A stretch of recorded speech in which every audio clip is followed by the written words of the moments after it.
So look at Anthony Ryder from South Lyon, Michigan, recently selected as the Lions 2020 Fan of the Year. He has a passion about sports broadcasting.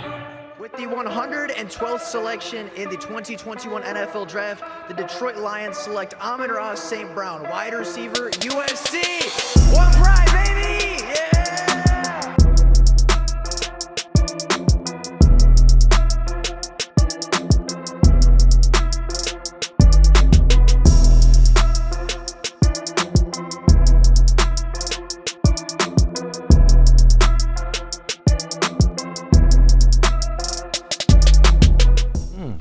What is going on, everybody? Welcome back to another Detroit Lions video. Now, the Detroit Lions, as well as many other teams around the NFL, are starting to begin their mandatory minicamp, right? Players are starting to show up, pads are starting to get closer and closer, and we are continuing to get a better and better look at the 2022 Detroit Lions. And today, we are going to take a look at the first day of mandatory minicamp, go over all the big takeaways, go over all the standout players, and give you the best possible viewing of what this team is looking like going into the 2022 preseason. So, with all that being said, that's all I got for the intro stuff. Let's get into taking a look at the biggest takeaways from day one of mandatory minicamp. Now, starting off with the attendance, although it is mandatory minicamp, not every player showed up for day one, as there were three players not to be at Allen Park for the first day of practices. Those three players were Josh Paschal, the second-round defensive lineman from Kentucky, who I believe is still yet to sign his rookie contract. However, he has been there for rookie minicamp and was there at OTAs. I don't know the exact reason as to why Josh Paschal wasn't present for the first day of minicamp, but I do not believe it is a huge deal at this point in time. John Pennicini was also not available for the first day, but he was back for the second day, and Dan Campbell said they had kind of worked something out and knew that John Pennicini was not going to be there on day one for, I believe, personal reasons or something to that regard, so that is obviously not concerning either. And then Jermaine Waller, the UDFA, was also not present, but it came out yesterday that he officially retired from the NFL. Before playing a snap, before even making it to minicamp, he officially retired. I don't have a ton of reason as to why he retired, but I guess he just decided that the NFL wasn't really the dream that he wanted to pursue. So those were the only three players not to be in attendance, but there were a couple more players to be there, but not to be physically training and not be physically active during certain drills.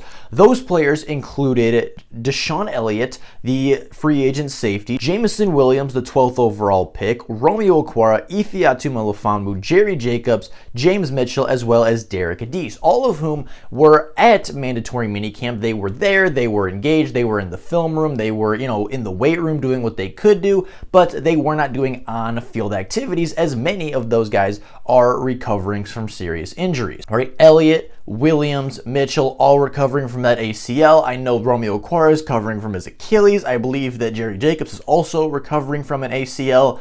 I don't know exactly what's wrong with Ifeatu, but I know he's been struggling with injuries a little bit this offseason as well. All of those players are there, but they have not been practicing. They have not been on the field running drills. And then there were two players that were running drills, that were active and that were competing, but they were very, very limited in what they were allowed to do by the coaches. And those players were Jeff Okudah, the cornerback who is returning from his ruptured Achilles, as well as we got our first look at Taylor Decker returning to the Detroit Lions, as he was doing walkthroughs and was doing some light team reps, but wasn't doing anything incredibly strenuous. So the starting five offensive line was officially out there today, and we got our first look at all five starters playing alongside one another. But with that being the case, that is all of the attendance concerns. That is all of the attendance notes and anything that's noteworthy about players that either were or were not at mandatory minicamp. So let's get on to the fun stuff, the takeaways. The quarterback play throughout the first day of minicamp was very strong. I know we talked about during OTAs, Tim Boyle struggled quite a bit, but all three quarterbacks in the first day were hot. The Detroit Lions had a special emphasis on the red zone in the first day of minicamp, and all three quarterbacks played very, very well. Jared Goff started off the day with the ones, going 3 of 7 in the red zone, which isn't great, mind you, but did throw for 2 touchdowns on his 3 completions. But the backups versus the second and third string defenses is where it really seemed to get hot. Tim Boyle bounced back in a big way this week as he went 6 for 7 in the red zone for 5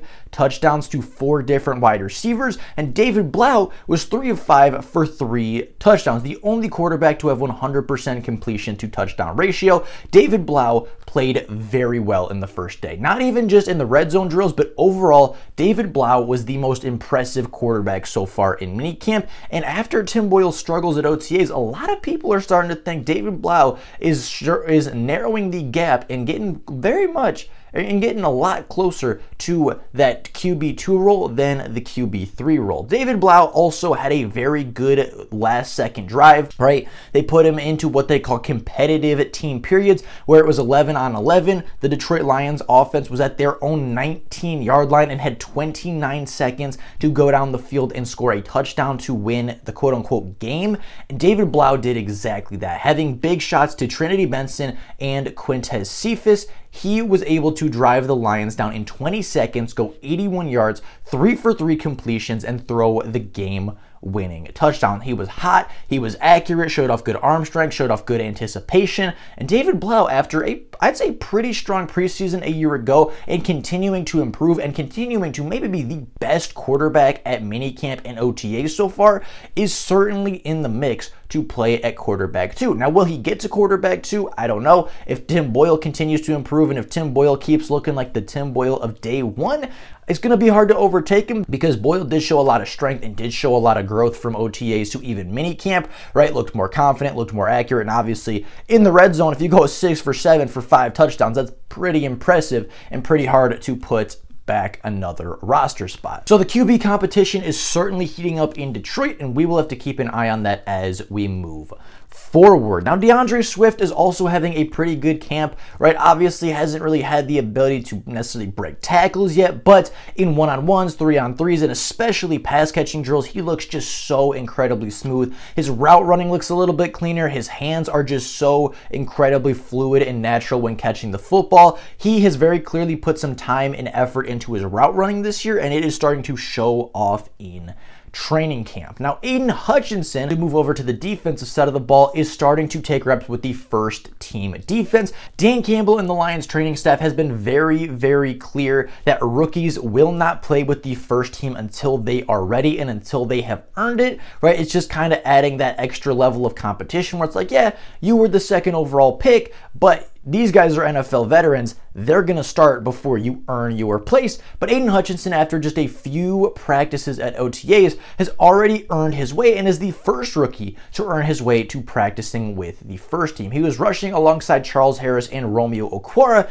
and I wouldn't say was consistently getting pressure on the offensive line, because that offensive line is very, very good. But Aiden Hutchinson certainly won his fair share of reps versus the first team offensive line in 11v11 and 1v1 pass rushing drills. Now, as I mentioned earlier, Taylor Decker did officially return to the Detroit Lions, and the Lions starting offensive line was finally at full strength, right? Across the offensive line, in front of Jared Goff, you had Taylor Decker at left tackle, Jonah Jackson at left guard, Frank Ragnow at the center position, Halapaloi Vaitai at the right guard position, as well as Penei Sewell at the right tackle. The offensive line was finally at full strength and did look a little bit better. All right, we talked about in OTAs, the defensive line was kind of winning their fair share of matchups, and I'd say even winning a majority of those matchups. The offensive line bounced back a little bit today, and with them being back to full strength, a lot of it was just walkthroughs, but in some of the competitive periods, the offensive line was getting some solid push as well. And then I think the biggest takeaway, maybe